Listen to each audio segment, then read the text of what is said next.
Maayong adlaw ug salamat sa pagbalik sa pagtan-aw sa ako ang content.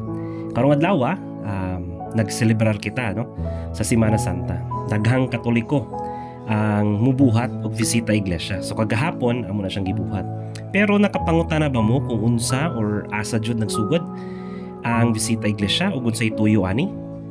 Ang bisita iglesia kay usa ka Katolikong tradisyon nga nagsugod pa sa Roma, Italia.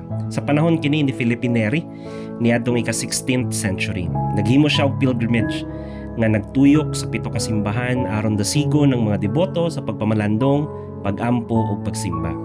Pag-abot sa Pilipinas panahon sa Kastila nagdala pud ni og tradisyon dinhi, ug hangtod karon buhi gihapon kini nga buhat matag Semana Santa.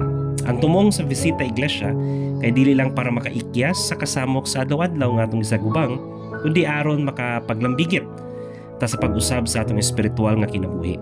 Kada simbahan daw nga atong bisitahon nagrepresenta na siya sa istasyon sa Via Crucis or the Way of the Cross nga nagsaysay sa pag-antos ni Kristo hangtod sa iyang kamatayon. So para sa mga deboto, ang bisita iglesia usa ka oportunidad para sa pagpangayo pasaylo, pagpasalamat o pagpanalangin, pag-ampo para sa kaugalingon ug sauban ug paglig-on sa pagtuo sa relasyon sa Ginoo.